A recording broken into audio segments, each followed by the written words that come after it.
Greetings to you in the name of our Lord Jesus Christ. ప్రభు అయిన యేసు క్రీస్తు నామమున మీకు శుభాది వందనాలు తెలియపరుస్తున్నామండి. We thank God for the opportunity we have each week studying His Word. మనమందరము కలిసి ప్రతి వారము దేవుని వాక్యమును ధ్యానించుకునే ధన్యతను ప్రభు దయచేసినందుకు దేవుని స్తోత్రం And చెల్లిస్తున్నాను. I would like to thank each one of you for taking your precious time to watch this program. ఈ కార్యక్రమం వీక్షించడం కొరకు మీరందరూ గడుపుతున్న సమయం కొరకు కూడా మీకు కృతజ్ఞతలు తెలియపరుస్తున్నామండి. And this evening, before we begin our study, shall we seek God's blessing? ఈ యొక్క సాయంకాల సమయమున మన యొక్క ధ్యానమునకు మునుపు ప్రభు యొక్క ఆశీర్వాదముల కొరకు ప్రార్థించుకుందాం. Our loving Father, we thank you for all the blessings that we receive from your merciful hands. మా ప్రేమ కలిగిన తండ్రి, మీ యొక్క కనికరము కలిగినటువంటి హస్తాల నుంచి మేము పొందిన ప్రతి ఆశీర్వాదముల కొరకు మీకు స్తోత్రములు నాయన. We thank you for the opportunity we have of studying your word together. మేమందరము కలిసి మీ వాక్యమును ధ్యానించే ధన్యతను మాకు దయచేసినందుకు మీకు స్తోత్రములు. As we open your word, we pray that you will open our hearts and our minds. మీ వాక్యం మేము ధ్యానిస్తుండగా మా హృదయాల్ని, మా యొక్క మనస్సుల్ని మీరు తెరవల్ని ప్రార్థిస్తున్నాను. We thank you for the help of the Holy Spirit. పరిశుద్ధాత్మ యొక్క సహాయము కొరకు మీ కృతజ్ఞతలు తెలియపరుస్తున్నాను. In Jesus' name we pray. యేసు నామములో ప్రార్థిస్తున్నాము. Amen. Amen. There are 3 special days which ordinarily come to people in their natural lives in this world. ఈ లోకములో సహజంగా జనుల జీవితాల్లో 3 ప్రత్యేకమైనటువంటి దినములు వస్తూ ఉంటాయండి. These are the day of their birth, the day of their marriage, and the day of their death. ఇవి ఏంటంటే వారి యొక్క జన్మదినము, వారి యొక్క వివాహ దినము, వారి యొక్క మరణ దినముగా ఉంటుంది. Do you know that baptism is comparable in a spiritual sense to these great days in a person's life? ఒక వ్యక్తి యొక్క ఈ జీవితాల్లో బాప్తిసపు దినము అనేది ఆత్మానుసారముగా చాలా ప్రాముఖ్యమైనది అని మీరు ఎరిగి ఉన్నారా? Baptism means a spiritual death to sin. బాప్తిసము అనంటే పాపము కొరకు మనము ఆత్మీయ జీవితంలో మరణించటము, A spiritual birth into the kingdom of God, దేవుని రాజ్యము కొరకు ఆత్మానుసారముగా ఒక జన్మ, and a spiritual marriage to Jesus Christ for time and eternity. నిత్యముగా ఆత్మానుసారముగా యేసుక్రీస్తుతో ఒక వివాహము చేసుకుంటా. Baptism is a spiritual death, a spiritual resurrection, a spiritual birth, and a spiritual marriage. బాప్తిసము అన్నది మరి పాపమునకు మరణించి ఆత్మానుసారముగా పునరుద్ధారణయ్యి మరియు ఆత్మానుసారమైనటువంటి ఒక వివాహమునకు సిద్ధపడుట. When a person is baptized, he will have a spiritual funeral. ఒక వ్యక్తి బాప్తిసం పొందినప్పుడు అతడు ఒక ఆత్మానుసారమైన భూస్థాపనకు గురవుతున్నాడు. He will have a spiritual funeral and a spiritual birthday and a spiritual wedding, all combined in one. అతనికి ఆత్మానుసారమైనటువంటి జన్మదినము, ఆత్మానుసారమైనటువంటి వివాహము ఇవన్నీ కూడా కలిసి ఒకటిగా వస్తూ ఉన్నాయండి. Jesus Christ definitely connected baptism with a new birth experience. యేసుక్రీస్తు తన యొక్క పరిచర్యలో బాప్తిసమును ఒక నూతన జన్మకు సంబంధించి చెబుతూ ఉన్నాడు. In John chapter 3 verse 5, we read, Jesus answered, "Most assuredly I say to you, unless one is born of water and the Spirit, he cannot enter the kingdom of God." యోహాను సువార్త 3వ అధ్యాయము 5వ వచనము, యేసు ఇట్లనెను, ఒకడు నీటి మూలముగాను ఆత్మ మూలముగాను జన్మించితేనే గాని దేవుని రాజ్యములో ప్రవేశింపలేడని నీతో నిశ్చయముగా చెప్పుచున్నాను. Baptism marks the time when we were born of the water. మనము నీళ్ల ద్వారా జన్మించినప్పుడు మరి బాప్తిసము అనేది ఆ దినమును గుర్తిస్తున్నది. A man is born of the water, and if his heart has been truly surrendered to the Lord Jesus Christ, he is not only born of water, but he also is born of the Holy Spirit. ఒక వ్యక్తి తన యొక్క మనస్సును పూర్తిగా యేసుక్రీస్తునికి అప్పగించినప్పుడు ఆ వ్యక్తి నీటి ద్వారా జన్మిస్తున్నాడు. నీటి ద్వారా జన్మించడం మాత్రము కాదు, యేసుక్రీస్తు ద్వారా జన్మిస్తూ ఉన్నాడు. So notice how important it is for you and me to enter into this experience. ఇటువంటి ఒక అనుభవాన్ని పొందటం అనేది మీకు నాకు ఎంత ప్రాముఖ్యమైనదో కొద్దిగా ఆలోచించండి. And remember the solemn words of Jesus. యేసు యొక్క ఆ యొక్క ప్రత్యేకమైనటువంటి మాటలను మనం గమనించాలి. He says, except a man be born of the water and of the Spirit, he cannot enter into the kingdom of God. ఒక వ్యక్తి నీటి ద్వారాను ఆత్మ ద్వారాను జన్మించకపోతే దేవుని రాజ్యములో ప్రవేశింపలేడని చెప్పబడుతున్నది. So one of the most important elements in being baptized is to receive the Holy Spirit. పరిశుద్ధాత్మ ద్వారా మరి ఒక వ్యక్తి జన్మించడంలో ప్రాముఖ్యమైనటువంటి కార్యం ఏంటంటే పరిశుద్ధాత్మను తాను పొందుకొనుట. You cannot live right after you are baptized unless you receive the Holy Spirit when you are baptized. మీరు బాప్తిస్మము పొందినప్పుడు పరిశుద్ధాత్మను కానీ పొందుకోకపోతే మీరు ఆత్మీయ జీవితంలో కొనసాగలేరండి. There is only one way that you can ever live a Christian life, and that is to have the Lord Jesus Christ come and live His life in you by the indwelling of the Holy Spirit. పరిశుద్ధాత్మ మీలో నివసించుట చేత మీరు యేసుక్రీస్తును మీ జీవితంలోనికి తీసుకుని వచ్చి జీవించడం కంటే గొప్ప జీవితం అంటూ ఏదీ లేదండి. So the Apostle Paul expresses this truth so graphically and so directly in Galatians chapter 2 verse 20. గలతీలు 2వ అధ్యాయము 20వ వచనంలో అపోస్తలుడైన పౌలు ఈ విషయాన్ని స్పష్టంగా చెబుతూ ఉన్నాడండి. He says, I am crucified with Christ, nevertheless I live, yet not I, but Christ lives in me. ఆయన ఏమంటున్నాడంటే నేను క్రీస్తుతో కూడా సిలువ వేయబడి ఉన్నాను, ఇకను జీవించువాడు నేను కాను, క్రీస్తే నా యందు జీవించుచున్నాడు. And he continues, the life that I now live in the flesh, I live by the faith of the Son of God who loved me and gave himself for me.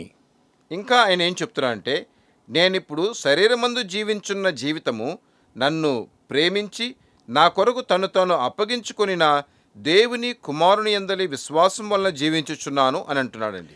The only way that Christ can ever live in you is by the Holy Spirit.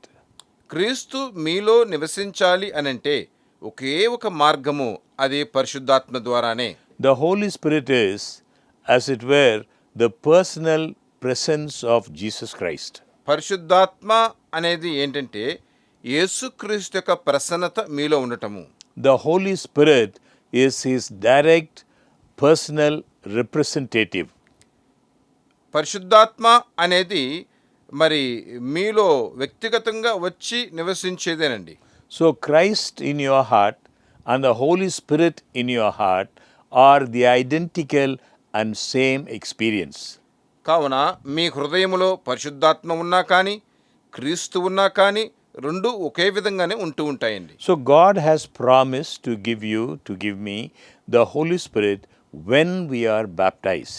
మనము బాప్తిస్మం పొందినప్పుడు దేవుడు పరిశుద్ధాత్మను మనకు అనుగ్రహిస్తాను అని ఆయన ప్రమాణము చేస్తున్నాడు. In Acts chapter 2 verse 38, అపోస్తలుల కార్యములు 2వ అధ్యాయము 38వ వచనం చూస్తే this is a verse taken from that sermon preached on the day of Pentecost when 3,000 were converted. Pentecost దినమున 3,000 మంది రక్షింపబడినప్పుడు చెప్పబడినటువంటి వాక్యమే ఈ వాక్యమండి. Then Peter said unto them, repent and be baptized every one of you in the name of Jesus Christ for the remission of sins, and you shall receive the gift of the Holy Spirit. పేతురు, మీరు మారు మనస్సు పొంది పాపక్షమాపణ నిమిత్తము ప్రతివాడు యేసుక్రీస్తు నామ బాప్తిసం పొందుడి, అప్పుడు మీరు పరిశుద్ధాత్మ అను వరము పొందుదురు అన్నాడండి. So I say to those friends who are already baptized, claim by faith the gift of the Holy Ghost. కావున మరి ఇంతకు మునుపే బాప్తిసం పొందుకున్న వారికి నేను చెప్పే విషయం ఏంటంటే ఈ పరిశుద్ధాత్మను సొంతము చేసుకుంట కొరకు దేవుని దగ్గర అడగండి. God has promised to give him to you when you are baptized. మీరు బాప్తిస్మము తీసుకున్నప్పుడే మీకు ఈ ఆత్మను దేవుడిస్తానని దేవుడు వాక్కు చేస్తున్నాడు. And now it is for you by faith to claim this highest of all gifts of the Father. తండ్రి యొక్క వరములన్నిటిలో కూడా మరి హెచ్చైనటువంటి ఈ యొక్క వరమును సొంతము చేసుకుంటకు మీరు దేవుని దగ్గర అడగాలండి. And the baptism of Jesus wonderfully illustrates this. యేసుక్రీస్తు యొక్క బాప్తిస్మం అనేది ఈ విషయాన్ని అద్భుతంగా మనకు వివరిస్తూ ఉన్నది. As you know, when Jesus was baptized, the heavens were open and the Holy Ghost, in the bodily form of a dove, came down upon him. యేసయ్య బాప్తిస్మం పొందినప్పుడు ఆకాశములు తెరవబడినవి, మరి పరిశుద్ధాత్మ పాబరం వలె ఆయన మీదకు దిగింది కదా. And he received a special anointing of the Holy Spirit when he was baptized. ఆయన బాప్తిస్మం పొందినప్పుడు పరిశుద్ధాత్మ యొక్క ప్రత్యేకమైనటువంటి ఆ అభిషేకమును తాను పొందాడు. Jesus was standing there in your place and my place. యేసయ్య ఆ చోట్లో మరి నీ కొరకు నా కొరకు అక్కడ నిలబడి ఉన్నాడు. In fact, he was baptized for you, he was baptized for me. ఆయన మరి మీ కొరకు నా కొరకు కూడా ఆయన అక్కడ బాప్తిస్మం పొందాడు. He didn't have any sins to wash away, such as you and I have. మీలోను నాలోను ఉన్నటువంటి పాపములాగా యేసయ్యలో కడుగబడవలసినటువంటి పాపములంటూ ఏవీ లేదండి. He never committed any sin. ఆయన ఈనాడు కూడా పాపము చేయలేదు. He did not need to be baptized. ఆయన బాప్తిస్మం పొందవలసినటువంటి అవసరం లేదు. But he said, suffer it to be so now, for thus it becomes us to fulfill all righteousness. కానీ ఆయన ఏమంటాడు, మరి నీతి యావత్తు నెరవేరునట్లు మనం దీన్ని నెరవేరుస్తున్నాం అంటున్నాడు. So the gift of the Holy Ghost to Jesus at his baptism is God's assurance he will give the Holy Spirit to everyone who truly surrenders himself in baptism. ఈ బాప్తిస్మములో మరి దేవుడు ఏం చెప్తున్నాడంటే, ఎంతమంది అయితే క్రీస్తు దగ్గర తనను సమర్పించుకుంటారో వారందరికీ కూడా ఆయన యొక్క ఆత్మను అనుగ్రహిస్తున్నాడు అని చెప్పబడుతుంది. So the New Testament teaches that baptism marks the beginning of a new life in Christ. కావున క్రొత్త నిబంధన మనకేం తెలియపరుస్తుందంటే, ఈ బాప్తిస్మ ద్వారా ఒక వ్యక్తిలో నూతన జీవితము అనేది ప్రారంభించబడుతుంది. We read in Romans chapter 6 verse 3, రోమీయులకు రాసిన పత్రిక 6వ అధ్యాయము 3వ వచనము, therefore we are buried with him by baptism into death, that like as Christ was raised up from the dead by the glory of the Father, even so we also should walk in newness of life. క్రీస్తు యేసులోనికి బాప్తిస్మం పొందిన మనమందరము ఆయన మరణంలోనికి బాప్తిస్మం పొందుతామని మీరు ఎరుగరా? After a person is baptized, there is to be a new life. ఒక వ్యక్తి బాప్తిస్మం పొందిన పిమ్మట వానిలో నూతన జీవితం అనేది ఉండాలండి. He is raised up from the watery grave to walk in newness of life. అతడు మరి ఆ నీటి సమాధిలో నుంచి పునరుద్ధానుడయ్యి నూతన జీవితము జీవించుటకు నడవటం The ప్రారంభిస్తున్నాడు. day of his baptism is the day of spiritual birth. అతని యొక్క బాప్తిసపు దినమే అతడు ఆత్మానుసారముగా జన్మించినటువంటి దినమండి. So I'd like us to consider the significance and meaning of baptism. కావున బాప్తిస్మ యొక్క ప్రత్యేకత ఏంటి, దాని యొక్క అర్థమేంటో మనం గమనించి చూడాలండి. Actually, baptism is an act of faith. మరి బాప్తిస్మ అనేది ఏంటంటే అది ఒక విశ్వాసపు క్రియ. This is faith, receiving of the truth of Christ, first knowing it to be true, and then acting upon that belief. క్రీస్తు యొక్క సత్యము అది మరి దాన్ని విశ్వసించటము, ఆ వాక్యము ప్రకారము నడవటము, ఇదే బాప్తిస్మమునకు ప్రారంభం. Such real faith as this makes the man hereafter hate sin. ఇటువంటి ఒక విశ్వాసము అనేది ఒక వ్యక్తిని పాపమును ద్వేషించున్నట్లు చేస్తున్నదండి. He cannot love the thing which made the Savior bleed. రక్షకుడు రక్తము కార్చి మనం విమోచించుండగా మరలా మరి బాప్తిస్మ పొందిన వ్యక్తి ఆ పాపములోకి వెళ్ళడు. It makes him live in holiness. వానిని పరిశుద్ధముగా జీవింపజేస్తూ ఉన్నది. He seeks to honor God. అతడు దేవుని ఘనపరచడమే ప్రాముఖ్యపరుస్తున్నాడు. He seeks to honor that God who has loved him so much as to give his son to die for him. ఏ దేవుడైతే మరి తన కుమారుడే మరణించుటకు తనను అప్పగించాడో ఆ దేవుని ఎక్కువగా ఘనపరుస్తున్నాడు. So this faith is spiritual in nature, in its nature and in its effects. It operates upon the entire man. కావున ఈ యొక్క విశ్వాసము అనేది ప్రకృతి పరముగానే ఒక వ్యక్తి లోపల పూర్తిగా పనిచేస్తూ ఉన్నదండి. It changes his heart. అది వాని హృదయాన్ని మారుస్తుంది, It enlightens his judgment.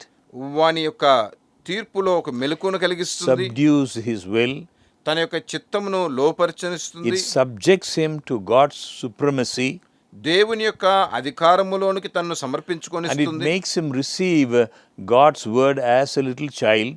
దేవుని యొక్క వాక్యమును చిన్న బిడ్డలాగా స్వీకరింపనిస్తుంది, It sanctifies his intellect వాని యొక్క తలంపులలో పవిత్రతను కలిగిస్తుంది, and makes him willing to learn God's word. దేవుని వాక్యమును నేర్చుకుంటకు వానిలో ఇష్టమును కలిగిస్తుంది, And it cleanses within. వాని అంతరంగంలో పవిత్రతను కలిగిస్తుంది. It makes clean the inside of the cup and plate. ఒక గిన్నెలోను ఒక పళ్ళెములోను ఉన్న లోపలి భాగమును అది శుభ్రపరుస్తుంది, And it makes clean the exterior conduct and inner motive. మరి బాహ్యపరమైనటువంటి ఆ కార్యమును దాని యొక్క ఉద్దేశమును కూడా శుభ్రపరుస్తుందండి. If this faith is true and real, the man becomes totally a new person to what he ever was before. ఈ యొక్క విశ్వాసము కానీ మరి నిజము సత్యము అని అంటే ఆ వ్యక్తి ఇంతకు మునుపు ఉన్న జీవితములో నుంచి పూర్తిగా మార్చబడి ఉంటాడు. Baptism is the public declaration of one's faith. బాప్తిసము అనేది ఒక వ్యక్తి తన విశ్వాసమును బహిరంగముగా ఒప్పుకొనుట. The man believed in Christ, ఒక వ్యక్తి క్రీస్తుని విశ్వసించాడు, but his faith remained between God and his own soul. అతని యొక్క విశ్వాసము తన ఆత్మకు మరి దేవునికి మధ్యనే ఉంటూ ఉన్నది. But in baptism, he says to the church, I unite with you as a believer in the common truths of Christianity. బాప్తిస్మనందు మరి తాను ఏం చెప్తున్నాడు? క్రైస్తవత్వంలో ఉన్నటువంటి విశ్వాసమును నేను విశ్వసిస్తున్నాను అని అంటున్నాడు. And he says to the unbeliever, whatever you may do, as for me, I will serve the Lord. మరి ఒక అవిశ్వాసతోటి ఏమంటున్నాడు? మీరు ఏమి చేసినా కానీ నేనైతే దేవునే ఆరాధిస్తాను అంటున్నాడు. It is the confirmation of his faith.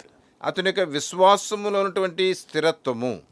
Baptism is also, to the believer, a testimony of his faith. ఒక విశ్వాసకి బాప్తిస్మము అనేది వాని యొక్క విశ్వాసమును కనపరిచేది. In baptism, he tells the world what he believes. అతడు బాప్తిస్మములో తాను దేన్ని నమ్ముతున్నాడో దానిని తెలియపరుస్తున్నాడు. He says, I am about, he says, to be buried in water. ఆయన ఏమంటున్నాడు? నేనిప్పుడు నీళ్ళలో పాతి పెట్టబడబోతున్నాను. I believe that the Son of God was symbolically baptized in suffering. I believe he was literally dead and buried. దేవుని కుమారుడు మరి అక్షరాల ఆయన హింసకు గురయ్యి ఆయన అక్షరాల మరణమునకు పాత్రుడయ్యాడు. To rise again out of the water shows to all men that he believes in the resurrection of Christ. నీళ్ళలో నుంచి బయటకు వస్తూ ఉండగా క్రీస్తు యొక్క పునరుద్ధానమును తాను నమ్ముతున్నాడు అనేది ఇక్కడ అందరికీ తెలియపరుస్తున్నాడండి. There is a demonstration in baptism of Christ's burial and resurrection. క్రీస్తు యొక్క సమాధి చేయబట్టం కానీ మరి ఆయన పునరుద్ధానం అవటం కానీ ఈ యొక్క క్రియనే బాప్తిస్మములో జరుగుతున్నది. It is a type, a sign, a symbol, a mirror to the world. ఇది దేవుని వాక్యమును కనుపరిచినటువంటి ఒక ఆనవాలు, ఒక చిహ్నము, ఒక మాదిరిగా ఉంటూ ఉన్నది. It's like a looking glass in which religion, as it were, reflected. ఇది మరి ఒక అద్దములో ఒక మతం అనేది ప్రతిబింబించినట్లుగా కనిపిస్తుంది. We say to the onlooker, when he asks, what is the meaning of this ordinance? దీని క్రమం ఏంటని ఒక వ్యక్తి కానీ మనల్ని అడిగారంటే, we mean to show our faith that Christ was buried, that he rose again from the dead, and we confirm this death and resurrection to be the ground of our trust. మనం ఏం చెప్తాము? క్రీస్తు నా కొరకు సమాధి చేయబడి ఆయన మూడవ రోజు పునరుద్ధానుడయ్యి ఇంకా నేటికి కూడా జీవిస్తూ ఉన్నాడు అనేది మనం తెలియపరుస్తాం. Again, baptism is also faith's taking her proper place. ఇంకా బాప్తిస్మము అనేది ఏంటంటే ఒక వ్యక్తిని విశ్వాసము ద్వారా ఒక మంచి చోటుకి తీసుకుని వెళ్ళుట. It is, or it should be, one of faith's first acts of obedience, this baptism. ఈ బాప్టిజం అనేది ఏంటంటే ఒక వ్యక్తిని మరి విశ్వాసములో విధేయునిగా చేయటం అండి. Reason looks at baptism. బాప్తిస్మలో ఉన్నటువంటి ఆ కారణం ఏంటో దాన్ని గమనించటం. and says, perhaps there is nothing in it. ఇంకా ఏం చెప్పాలంటే అందులో అంత లోతైంది ఏమీ లేదు. Reason may say it cannot do any good. మరి కొంతమంది పరిశీలించి అది మంచిది కాదు అని అనొచ్చు. True, says faith, విశ్వాసము చెప్తుంది ఇది సత్యమని, and therefore I will observe it. కావుననే నేను దీన్ని పాటిస్తున్నాను. If it appears to do no good to me, ఇది నాకు ఏం కూడా మేలు చేసినట్టు కనిపించకపోయినా కానీ, since I am bidden by my Lord thus to fulfill all righteousness, it is my first public declaration that a thing which looks to be unreasonable and seems to be unprofitable, being commanded by God, it is law to me. ఇది దేవుని చేత నాకు ఇవ్వబడినటువంటి ఆజ్ఞ కాబట్టి, మరి అది జనులకు అది మంచిగా కనిపించినా కానీ కనిపించకపోయినా కానీ దేవుని నేను బహిరంగంగా ఇక్కడ ఒప్పుకుంటూ ఉన్నాను అని చెప్పటమండి. The very simplicity and apparent uselessness of the ordinance should make the believer say, therefore I do it, because it becomes the better test to me of my obedience to my master. నా యజమానునికి నేను విధేయుని అవుతున్నాను అనుటకు ఇది ఒక మంచి శోధనగా ఉంది కాబట్టి నేను దీన్ని ఇలా చేస్తున్నాను అని అంటున్నాడు ఒక విశ్వాసి. When you tell your servant to do something, ఒక దాసుని చూసి ఒక పని చేయమని చెప్పినప్పుడు and he cannot comprehend it, ఆయన దాన్ని గ్రహించుకోలేదనుకోండి, if he turns around and says, please sir, what for? Why do you want me to do this? అతడు మరి అటు ఇటు తిరిగి వచ్చి ఏం చెప్తాడు, అయ్యా నేను ఏం చేయాలి అని అడుగుతాడు. మళ్ళీ What is the use of this? నేను ఇది చేస్తే ఏం ప్రయోజనం అంటాడు. If the servant turns around and says like that, you are quite clear that he doesn't understand the relation between master and servant. మరి పనివాడు కానీ అలాగ తిరిగి వచ్చి నేను ఏం చేయాలి మళ్ళీ అడిగాడంటే యజమానునికి దాసునికి మధ్య ఉన్నటువంటి బంధం ఏంటో వానికి అర్థం కాలేదని అర్థం. So when God tells me to do a thing, కావున దేవుడు మనలను ఒక విషయము చేయమని చెప్పినప్పుడు, if I say what for, నేను అది ఎందుకొరకు అని అడిగాడంటే, I cannot have taken the place which faith should occupy. విశ్వాసము క్రియ చేయవలసినటువంటి ఆ చోటును నేను మరి ప్రాముఖ్యపరచలేదని అర్థం. Which is that of simple obedience to whatever the Lord has said. దేవుడు చెప్పిన దానికి ఏదైనా కానీ మనం విధేయులము అవ్వాలండి. Baptism is commanded and faith obeys because it is commanded, and therefore faith takes a proper place. బాప్తిసము అనేది ఆజ్ఞ, విశ్వాసము అనేది దాన్ని తీసుకుంటూ ఉన్నది. Baptism signifies purification. ఈ బాప్తిసము అనేది పవిత్రపరచబడటను కనపరుస్తున్నదండి. In Hebrews chapter 9 verse 10, హెబ్రీయులు 9వ అధ్యాయము 10వ వచనము, we read it speaks about various washings in the Mosaic system. మోషే యొక్క క్రమములో అనేకమైనటువంటి ఆచారాలు ఇక్కడ కనిపిస్తూ ఉన్నాయి. And these various washings had a spiritual significance.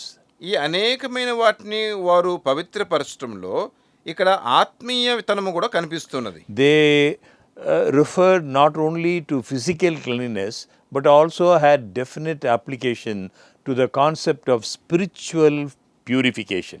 వారు మరి మన యొక్క బాహ్యపరమైనటువంటి ప్రత్యక్షత పవిత్రపరచడం అంటూ కాదు, ఆత్మానుసారంగా పవిత్రపరచబడడం గురించి కూడా ఇక్కడ చెబుతున్నారండి. In his prayer of deep confession, King David implored God.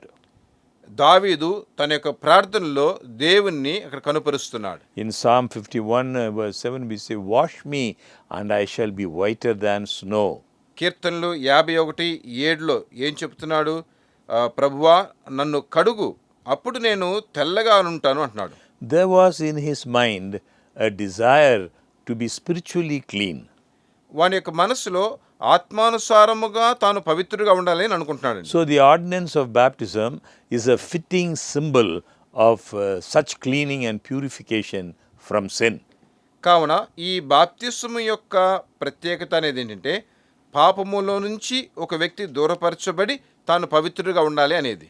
In the book Desire of Ages, we read on page 104, desire of ages అనే పుస్తకంలో 104వ పేజీలో ఇలా చదువుతున్నామండి. this is what we read. ఇలాగ మనం చదువుతున్నాం. As a symbol of cleansing from sin, పాపములో నుంచి కడుగబడటం అనంటే he, that means John, baptized them in the water of Jordan. యోహాను యోర్దాను నదిలో జనులకు బాప్తిస్మనిచ్చి వారిని పవిత్రపరిచాడు. Thus, by a significant object lesson, he declared that those who claimed to be the chosen people of God were defiled by sin, and that without purification of heart and life, they could have no part in the Messiah's kingdom. యేసుక్రీస్తుని అంగీకరించాను అని చెప్పి వారి హృదయాల కానీ పవిత్రత లేకపోతే వారికి దేవుని రాజ్యములో పాత్ర ఉండదు అని చెప్తున్నాడండి. The experience of the newly converted Saul of Tarsus reveals the same thing. మరి సౌలు రక్షింపబడి ఉండగా ఇదే విషయమే అక్కడ కూడా తెలియపరచబడుతున్నది. So the experience of this newly converted Saul reveals that baptism symbolizes the washing away of sins. క్రొత్తగా రక్షింపబడినటువంటి సౌలు ఏం చెప్తున్నాడంటే బాప్తిసము అనేది పాపములను కడిగివేయుట. In Acts chapter 22 verse 16, అపోస్తుల కార్యములు 22వ అధ్యాయము 16వ వచనము Paul recalls his experience with Ananias, who said, పౌలు ఇక్కడ మరి అననీయాతో ఈ విశ్వాసాన్ని గురించి చెప్తున్నాడు. we read in Acts 22:16, arise and be baptized and wash away thy sins, calling on the name of the Lord. గనుక నీవు తడవు చేయుట ఎందుకు? లేచి ఆయన నామమును బట్టి ప్రార్థన చేసి బాప్తిసం పొంది నీ పాపములను కడిగి వేసుకొనమని చెప్పాను. The washing away of sins is not accomplished merely by the act of baptism. పాపములను కడిగివేయుట అనంటే ఒట్టిగా బాప్తిసం పొందటం మూలంగా మాత్రమని కాదు. For this in itself has no virtue. ఇందులో మరి ఏ ఒక్క ప్రత్యేకత లేకపోవచ్చు. The effectiveness of baptismal act comes when there is in addition a spirit of repentance and belief. ఆత్మానుసారముగా మారు మనసు పొంది విశ్వసించినప్పుడే అక్కడ ఆ పవిత్రత అనేది కలుగుతుందండి. Belief that the blood of Jesus Christ, his son, cleanseth us from all sin. యేసుక్రీస్తు యొక్క రక్తము దేవుని కుమారుడు మనలను సకల పాపముల నుంచి కడిగి శుభ్రపరుస్తున్నాడు. This cleansing, the apostle states 2 verses later, is the direct result of confession on our part coupled with forgiveness on God's part. మనము మరి దేవునితో పాటు కలిసి ఇక్కడ మన పాపములను ఒప్పుకున్నప్పుడు ఈ విధంగా ఇలా జరుగుతుందండి. This is the cleansing power of the gospel. ఇది సువార్తలో మనలను పవిత్రపరిచేటువంటి ఒక కార్యం అవుతున్నది. And in Romans chapter 1 verse 16 we read, it is the power of God unto salvation. రోమీలు 1:16లో ఏం చెప్పబడుతుంది? ఇది మనం రక్షింపబడటం అనేది దేవుని యొక్క శక్తి అయి ఉన్నది. To remove unrighteousness from the sinner. ఒక పాపి దగ్గర నుంచి అవినీతిని తీసివేయుట. Baptism is merely the outward symbol of this inner cleaning. బాప్తిస్మము అనేది అంతరంగ పవిత్రతకు బాహ్యపరముగా ఒక ఆనవాలను చూపించుట. Also baptism signifies a change of ownership. ఇంకా బాప్తిస్మము అనేది మన యొక్క యజమానుని మనము ఆ యాజమాన్యత్వంలో మార్పును కలిగించటం. In Romans chapter 6 verse 33, రోమీలు 6 అధ్యాయము 3వ వచనం Paul says, so many of us as were baptized into Jesus Christ were baptized into his death. పౌలు చెప్తున్నాడండి, క్రీస్తు యేసులోనికి బాప్తిసం పొందిన మనమందరము ఆయన మరణంలోనికి బాప్తిసం పొందితమని మీరు ఎరుగరా? What the apostle Paul has in mind here is that this experience of being baptized into Christ Jesus means becoming the property of Jesus Christ. అపోస్తలుడైన పౌలు ఇక్కడ ఏం చెప్తున్నాడంటే క్రీస్తు యేసులోనికి బాప్తిసం పొంది ఉన్నాము అనంటే యేసుక్రీస్తు యొక్క స్వాస్థ్యములోనికి మనం బాప్తిసం పొంది ఉన్నాం. From now on, all our old allegiances are forgotten. మరి ఇప్పుడు వరకు మన యొక్క పాత ఆ కార్యములన్నీ కూడా గతించిపోయబడినాయి. All links with previous ownership are cut, severed.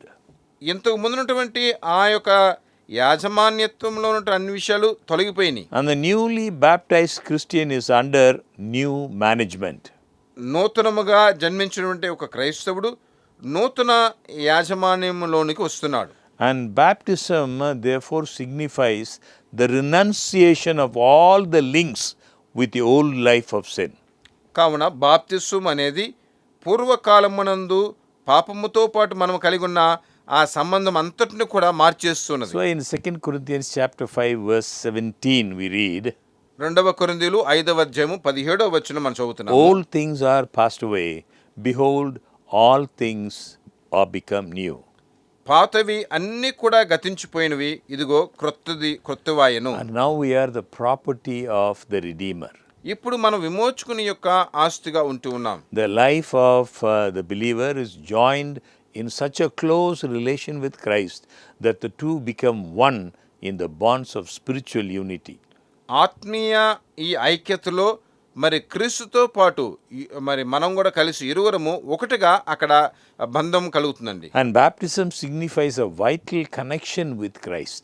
బాప్తిస్వము అనేది క్రీస్తుతో పాటు మనకు మంచి ఒక సంబంధాన్ని కలిగిస్తున్నది. The words used by Christ in the Gospel Commission as recorded in Matthew 28 verse 19 reveals this fact. మత్తయి సువార్త 28వ అధ్యాయము 19వ వచనములో ఈ విషయం తెలియపరచబడుతుందండి. And it says in the name of the Father and of the Son and of the Holy Ghost. ఇక్కడ ఏం చెప్పబడుతుంది? తండ్రి యొక్కయు కుమారుని యొక్కయు పరిశుద్ధాత్మ యొక్కయు నామములోనికి అని చెప్పబడుతుంది. Practically the same expression was employed by Peter in his sermon on the day of Pentecost. Pentecost దినమున పేతురు కూడా తన అనుభవములో ఇదే విషయాన్ని తెలియపరుస్తున్నాడు. When he told the people to repent and be baptized, every one of you, in the name of Jesus Christ. అతడు ఏం చెప్తున్నాడు? పాపక్షమాపణ నిమిత్తము మరి ప్రతివాడు కూడా యేసుక్రీస్తు నామమున బాప్తిసం పొందుడి అంటున్నాడు. So the newly converted and baptized believer leaves the family of sin. కావున ఒక వ్యక్తి క్రొత్తగా బాప్తిసం పొందుతూ ఉన్నాడు అని అంటే He is adopted into the family of God through Jesus Christ. తాను మరి పాపమనే జీవితాన్ని విడిచిపెట్టి యేసుక్రీస్తు ద్వారా దేవుని కుటుంబంలోనికి వస్తున్నాడు. And accordingly, he receives a new name. మరి ఇంకా అక్కడ క్రొత్త పేరును కూడా A సంపాదించుకుంటున్నాడు. new name signifying a real and abiding union with his redeeming Lord. తనను విమోచించే ఆ యొక్క ప్రభువు ద్వారా ఇప్పుడు నూతన ఒక నామమును సంపాదించుకుంటున్నాడు. The Apostle Paul states that those who are baptized in the name of Christ have put on Christ. అపొస్తలుడైన పౌలు ఏం చెప్తున్నాడు? క్రీస్తులోనికి బాప్తిసం పొందిన వారందరూ కూడా క్రీస్తును ధరించుకొని ఉన్నారు. Here is an indication of that intimate relationship which comes with the adoption of the name Christian. క్రైస్తవులము అనే పేరుని మనం సంపాదించుకున్న వెంటనే అక్కడ ఒక దేవునితో పాటు దగ్గర సంబంధం కలుగుతుందండి. The SDA Bible commentary, ఆ ఎస్డిఏ బైబిల్ కమెంటరీలో ఇలా we చెప్పబడుతుంది. read Ellen G. White's comments, if we are true to our vow, there is open to us a door of communication with heaven, a door that no human hand or satanic agency can close. Ellen G white ఆమె ఏం చెప్తుందంటే, మరి నిజంగా దేవునితో మనం మంచి సహవాసము కలిగి ఉన్నట్లయితే మనుషుని యొక్క హస్తము కానీ మరి వేరే ఎవరు కూడా ఆ ద్వారాన్ని ముయ్యలేరు అని అంటున్నారండి. Baptism signifies faith in Christ. బాప్తిసము అనేది క్రీస్తునందున్నటువంటి విశ్వాసమును కనపరుస్తున్నది. One of the important things needed for baptism is an abiding faith in and a full acceptance of Jesus Christ. బాప్తిసమును కావలసినటువంటి ప్రాముఖ్యమైనటువంటి ఒక విషయము ఏంటంటే దేవుని మీద విశ్వాసం ఉంచటము, క్రీస్తుని పూర్తిగా అంగీకరించటము. A full acceptance of Jesus Christ as our personal Savior. మన యొక్క సొంత రక్షకునుగా క్రీస్తుని పూర్తిగా So అంగీకరించటము. baptism is the outward expression of the believer's faith in the atoning death of Christ. క్రీస్తు యొక్క మరణమును మరి తాను ఒప్పుకుంటూ బాప్తిసం పొందటము ద్వారా తాను బాహ్యపరంగా కనపరిచే ఆ ఆనవాలే ఈ బాప్తిసం అనేది. And notice that Jesus referred to the necessity of belief preceding baptism. యేసయ్య ఇక్కడ విశ్వాసమును కనుపరచడము అనంటే బాప్తిసము ద్వారా కనుపరచాలని చెప్పడం మనం Mark గమనిస్తాం. chapter 16 verse 16. మార్కు సువార్త 16వ అధ్యాయం 16వ వచనము. says, "He that believeth and is baptized shall be saved." ఇక్కడ ఏం చెప్తుంది? నమ్మి బాప్తిసం పొందినవాడు రక్షింపబడును. So those who accept the gospel will reveal this in two ways. కావున సువార్తను అంగీకరించేవారు రెండు విధములుగా దాన్ని బయలుపరుస్తుంటారండి. By faith in Jesus యేసుక్రీస్తు మీద ఉన్నటువంటి విశ్వాసము ద్వారా, and by the rite of baptism. మరియు బాప్తిసము అనే ఆ యొక్క అధికారము ద్వారా. The first is a deep inward and personal acceptance of the vicarious atoning sacrifice by Christ for man's salvation. నరుని యొక్క రక్షణ కొరకు మరి క్రీస్తు చేసినటువంటి తన యొక్క అత్యున్నతమైనటువంటి ఆ త్యాగమును పూర్తిగా అంగీకరించడం. The second is a sign to the world of the inward change such an acceptance brings. అంతరంగములో కలిగినటువంటి ఆ యొక్క మార్పు నిమిత్తము లోకమునకు బాహ్యపరంగా కనపరిచేటువంటి ఆ యొక్క బాప్తిసం అనే ఆనవాలు. You will find many Bible verses that show the connection between belief and salvation. పరిశుద్ధ లేఖనాల్లో అనేకమైన వచనాలు మీరు చూడొచ్చండి, విశ్వాసము మరియు రక్షణ అని. You're all familiar with this verse, John 3:16, "For God so loved the world that he gave his only begotten Son, that whosoever believes in him should not perish but have everlasting life." యోహాను సువార్త 3వ అధ్యాయం 16వ వచనము మరి అందరికీ తెలిసింది కదండి. దేవుడు లోకమును ఎంతో ప్రేమించెను, కాగా ఆయన తన అద్వితీయ కుమారునిగా పుట్టిన వాని యందు విశ్వాసముంచు ప్రతివాడును నశింపక నిత్య జీవం పొందినట్లు ఆయనను అనుగ్రహించెను. Acts chapter 2 verse 38. అపోస్తుల కార్యము 2:38. Peter said to them, "Repent and let every one of you be baptized in the name of Jesus Christ for the remission of sins, and you shall receive the gift of the Holy Spirit." పేతురు చెప్తున్నాడండి, దేవుడు లోకమును ఎంతో ప్రేమించెను, కాగా తన అద్వితీయ కుమారునిగా పుట్టిన వాని యందు విశ్వాసముంచు ప్రతివాడును నశింపక నిత్యజీవం పొందినట్లు ఆయనను అనుగ్రహించెను. In Acts chapter 16 verses 30 and 31, అపోస్తుల కార్యం 16వ అధ్యాయం 30వ వచనం 31వ వచనం, we read about that jailer in Philippi. ఫిలిప్పిలో ఉన్నటువంటి ఆ యొక్క చెరసాల అధికారి గురించి మాట్లాడుతున్నాం కదా. And he brought them out and said, "Sirs, what must I do to be saved?" ఆయన అడుగుతున్నాడు, మరి నేను రక్షింపబడడానికి నేను ఇప్పుడు ఏం చేయాలి? They said, "Believe on the Lord Jesus Christ and you will be saved, you and your household." ఆయన ఏం చెప్తున్నాడు? ప్రభువైన యేసుక్రీస్తునందు విశ్వాసం ఉంచండి, మరియు నీవును నీ ఇంటి వారును అప్పుడు రక్షింపబడుదురు. And baptism signifies repentance. బాప్తిసము అనేది ఇక్కడ మారు మనస్సును కనుపరుస్తున్నది. Peter in his Pentecostal sermon he moved the hearts of his hearers who inquired, "What shall we do?" పేతురు ఇక్కడ మరి ఆయన పెంతెకోస్తు దినమున మేమేం చేయాలి అని అంటున్న ఆ జనులకి ఆయన చెప్తున్నాడు. His reply contained two actions. అతనిచ్చిన జవాబు రెండు క్రియల్ని కనుపరుస్తుందండి. Repent and be baptized. మారు మనస్సు పొందండి, బాప్తిసం పొందండి. Notice in the order given here, repentance precedes baptism. చూడండి, ఇక్కడ క్రమం ఏంటంటే మారు మనస్సు అనేదే బాప్తిసము తట్టు నడిపిస్తుంది. This was the key word of the early gospel preaching. ఆది కాలపు సువార్త ప్రకటించటములో మరి చాలా ప్రాముఖ్యమైనటువంటి వాక్యము ఈ వాక్యం అండి. In Matthew chapter 3 verse 2, "Repent ye, for the kingdom of heaven is at hand."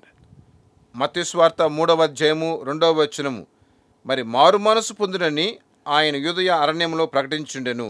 After John's ministry, Christ preached the same doctrine of repentance. యోహాను పరిచర్యలో కూడా మరి క్రీస్తు ఇక్కడ రక్షణ గురించే ప్రకటిస్తున్నాడు. So throughout the early Christian church, repentance was central in the preaching of the apostles. అపోస్తలులు ఆది సంఘములో ప్రసంగించిన దానిలో మారు మనస్సు అనేది చాలా ప్రాముఖ్యమైనదిగా ప్రసంగించబడింది. So baptism therefore is an outward sign of true repentance of sin and the manifestation of the inward desire to be cleansed. కావున బాప్తిసము అనేది అంతరంగములో పవిత్రపరచబడాలి అని ఉండటము, పవిత్రపరచబడి ఉన్నాను అంటే కనుపరచట కొరకు బాహ్యపరమైన ఒక ఆనవాలు. The Apostle Paul makes the symbolism even clearer in Romans chapter 6 verse 3. అపోస్తలుడైన పౌలు రోమీయులకు రాసిన పత్రిక 6వ అధ్యాయం 3వ వచనంలో దీన్ని ఇంకా స్పష్టంగా చెప్తున్నాడండి. There he says, "Know ye not that so many of us as were baptized into Jesus Christ were baptized into his death?" ఆయన ఏమంటున్నాడు? క్రీస్తు యేసులోనికి బాప్తిసం పొందిన మనమందరము ఆయన మరణంలోనికి బాప్తిసం పొందుతామని మీరు ఎరుగరా? For Paul, this was the inner meaning of baptism. పౌలునకు మరి బాప్తిసమును గురించినటువంటి అంతరంగపు అర్థం ఇది. First, it was a symbol of Christ's death, మొదటగా అది క్రీస్తు యొక్క మరణమును కనపరిచేది. and second, it was a fitting symbol of the believer's renunciation of his former life. రెండవదిగా ఒక విశ్వాసి తన పూర్వకాలపు జీవితములో నుంచి తను వేరుపరచబడటం, His death to sin. పాపమునకు తాను మరణించుట. So he confirms this truth by saying, "Old things are passed away." కావున అతడు ఏం చెప్తున్నాడు? ఇదిగో పాతవి సమస్తమును గతించిపోయినవి. Just as Christ was crucified and experienced death fully and completely as he lay in the grave, క్రీస్తు సిలువలో మరణించి మరి తాను అలాగే సమాధిలో పెట్టబడినట్లు, so this rite of baptism signifies the crucifixion of the old life and its complete death.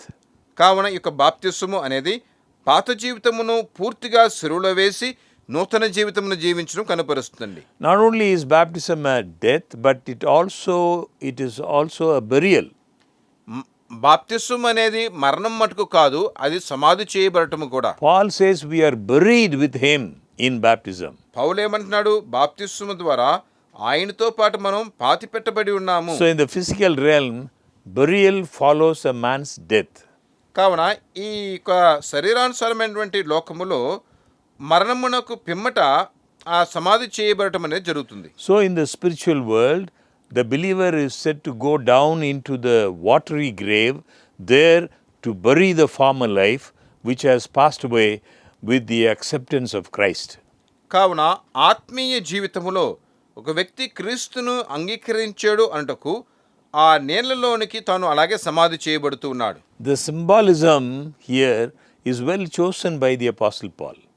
అపోస్తలుడైన పౌలు చేత ఈ యొక్క మాదిరి బాగా For in కనపరచబడుతుంది. physical death, the normal procedure is to be lowered into the grave, శరీరానుసారమైనటువంటి మరణములో మరి మన యొక్క దేహమును అలాగే సమాధిలోనికి దించేస్తూ ఉన్నారు. face upward, మన ముఖము పైకి కనిపిస్తుంది, there to be covered completely by earth.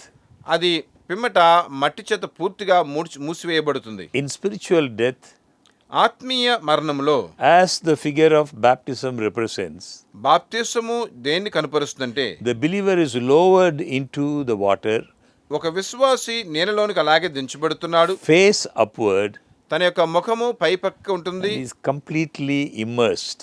పూర్తిగా అందులో మునిగిపోతున్నాడు. So baptism signifies new birth, entrance into a new life.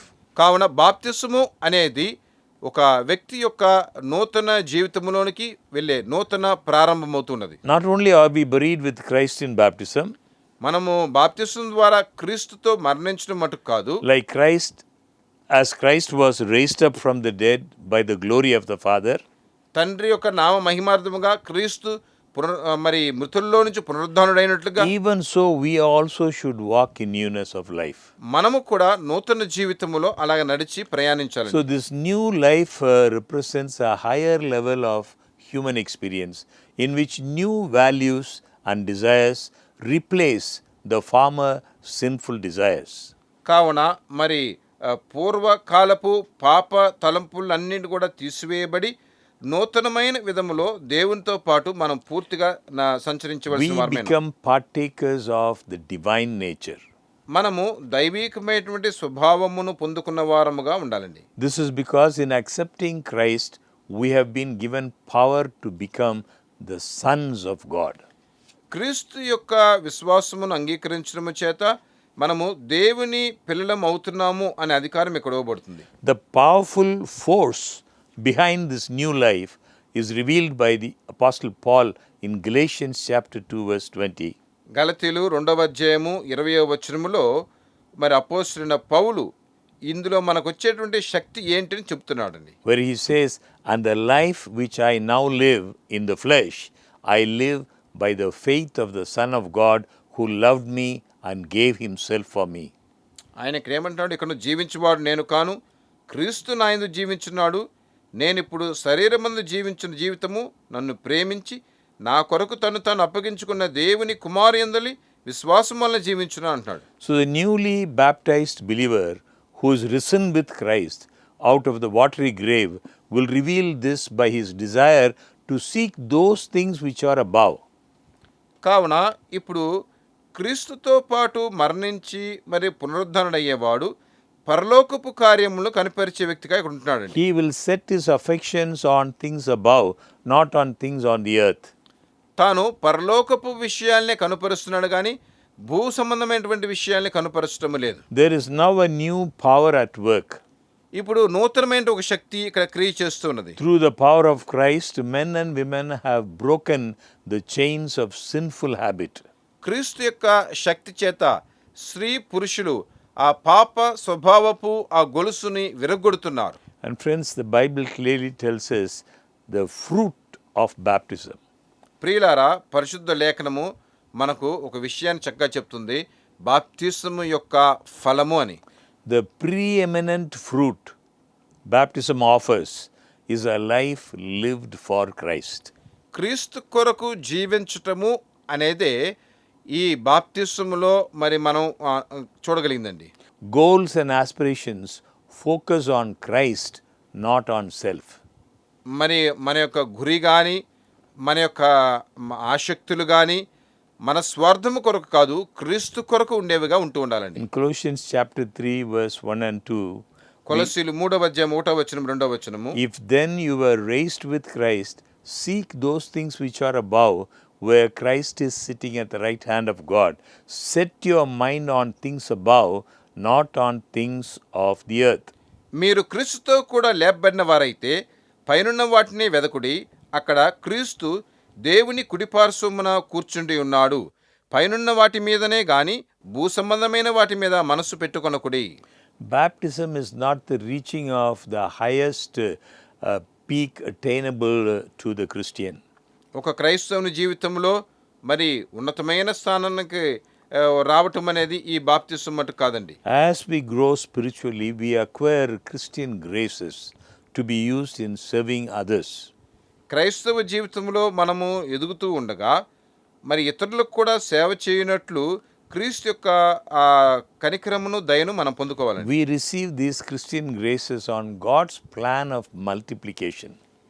దేవుడు మనలను పెరుగునిస్తూ ఉన్నాడు కదా, ఆ యొక్క కృపను మనం సంపాదించుకోవాలి. 2 Peter chapter 1 verse 2 we read, "Grace and peace be multiplied to you in the knowledge of God and of Jesus our Lord." 2వ పేతురు 1వ అధ్యాయము 2వ వచనం ఏం చెప్తుంది? తన మహిమను బట్టి గుణాతిశయను బట్టి మనల్ని పిలిచిన వాని గూర్చిన అనుభవ జ్ఞానం మూలముగా ఆయన దైవశక్తి మనలో మరి పెరగాలి అని చెప్తుందండి. As we remain faithfully committed to our baptismal vows, మన యొక్క బాప్తిసపు ఆ ప్రమాణమును మనం ఒప్పుకుంటూ ఉండగా, as we remain faithfully committed to our baptismal vows, మనము విశ్వాసముతో మన బాప్తిసపు ప్రమాణాలను మనం ఒప్పుకుంటూ ఉండగా, the Father, Son and the Holy Spirit in whose name we have been baptized guarantee that we have access to divine power to assist in every emergency we may face in our life after our baptism. మన యొక్క బాప్తిసమునకు పిమ్మట మనము ఎదుర్కొనే ప్రతి సమస్యను కూడా మరి జయించినట్లు తండ్రి కుమార పరిశుద్ధాత్మ నామములో మనం చేసినట్టు ప్రమాణం అనేది క్రియ చేస్తూనే ఉంటుందండి. The second fruit is a life lived for the church. రెండవ ఫలము ఏంటంటే సంఘము కొరకు జీవించేటువంటి ఒక జీవితం. We are no longer isolated individuals. మనము ఒట్టిగా విడిచిపెట్టినటువంటి వ్యక్తులము కాదండి. We have become members of Christ's church. మనము క్రీస్తు యొక్క సంఘములో సభ్యులముగా ఉంటూ ఉన్నాం. As living stones, we make up God's temple. మనము మరి జీవము కలిగినటువంటి ఆ బండగా దేవుని మందిరంలోనికి స్తంభముగా మనం ఉంటూ ఉన్నాం. We read in 1 Peter chapter 2 verses 4 and 5, coming to him as to a living stone, rejected indeed by men, but chosen by God and precious, you also, as living stones, are being built up a spiritual house, a holy priesthood, to offer up spiritual sacrifices acceptable to God through Jesus Christ. మొదటి పేతురు 2వ అధ్యాయము 4వ వచనం 5వ వచనం ఏం చెప్తుందంటే, మనుషుల చేత విసరింబడినను దేవుని దృష్టికి ఏర్పరచబడినదియు అమూల్యమును సజీవమునైన రాయగు ప్రభువునదకు వచ్చిన వారై యేసుక్రీస్తు ద్వారా దేవునికి అనుకూలములకు ఆత్మ సంబంధమైన బలులు నర్పించుటకు పరిశుద్ధ యాజకులుగా ఉండునట్లు మీరును సజీవమైన రాళ్లవలే నుండి ఆత్మ సంబంధమైన మందిరముగా కట్టబడుచున్నారు. We maintain a special relationship to Christ, the head of the church. మనము ఈ సంఘమునకు నాయకుడుగా ఉన్నటువంటి ఆ యొక్క యేసుక్రీస్తు పాటు మనం ఐక్యత కలిగి ఉంటున్నాం. We receive from him our daily graces for growth and development in love. దేవుని ప్రేమలో మనము ఎదుగునట్లు ఆయన యొక్క కృపను మనం రోజు పొందుతూనే ఉన్నాం.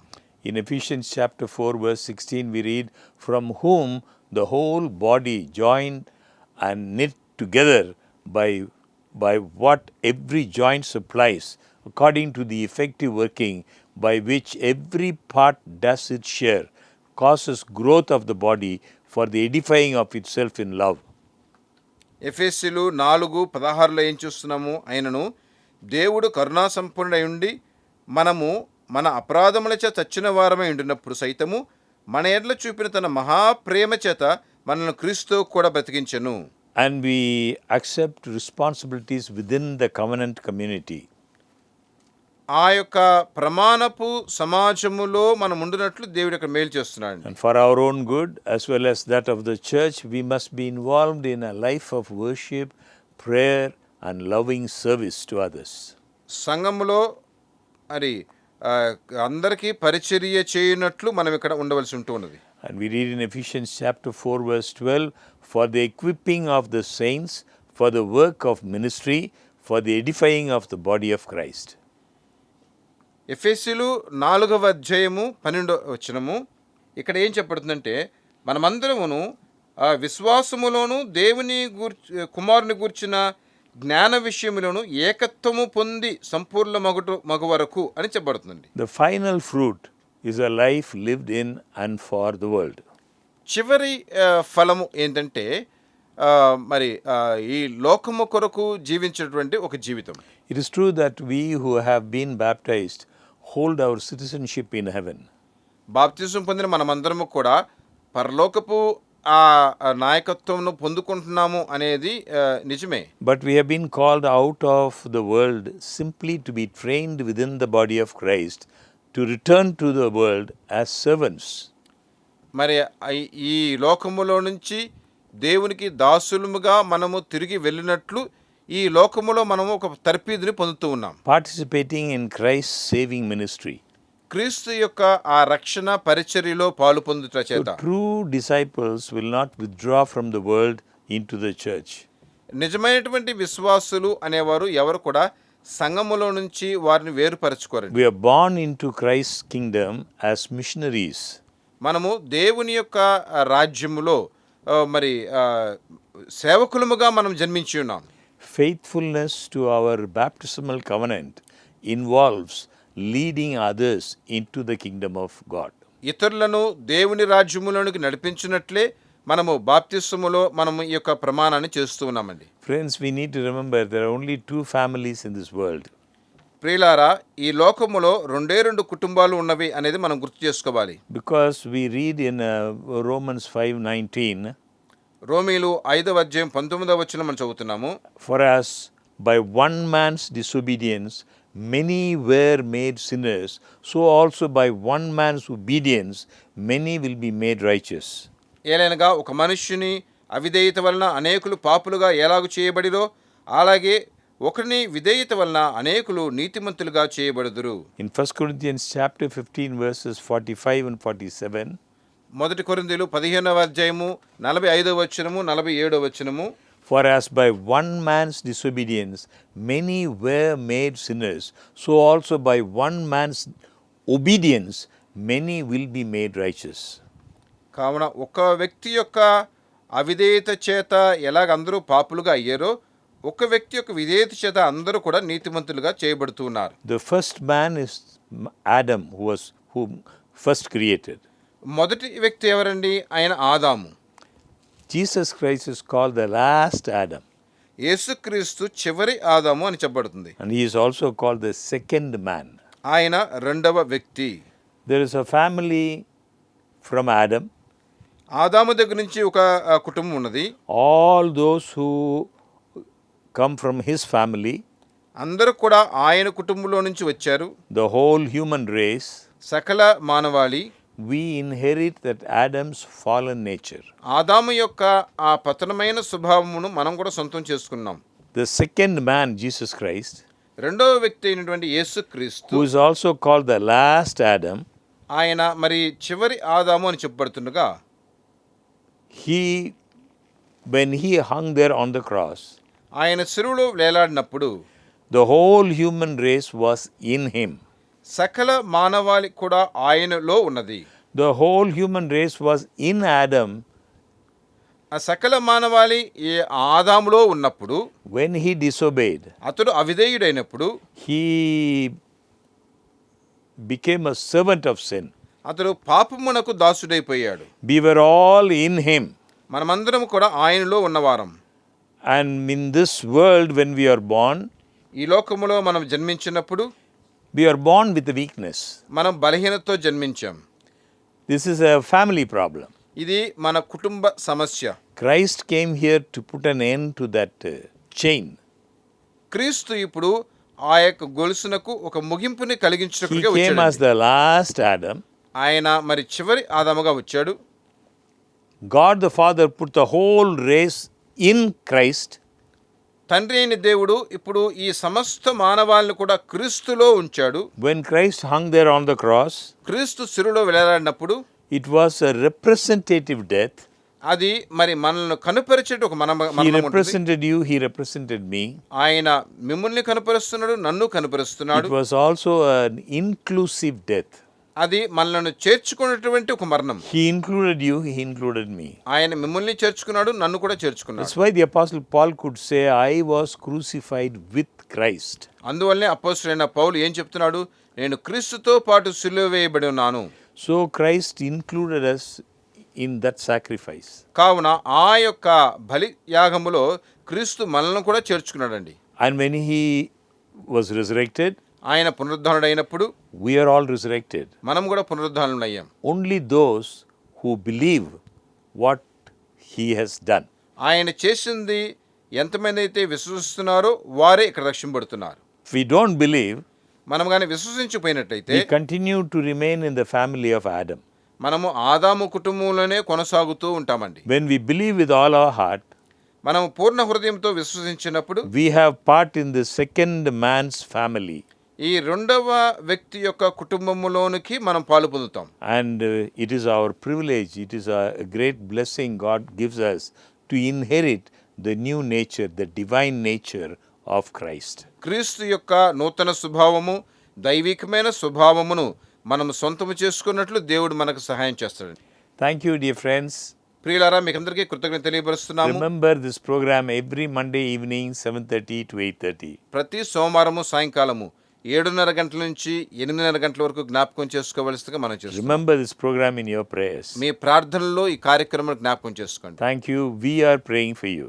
దేవునికి స్తోత్రములు. మేము మీ కొరకు ప్రార్థిస్తూ ఉంటాం. Thank you and God bless you. దేవునికి స్తోత్రములు. ప్రభువు మిమ్మల్ని దీవించును గాక.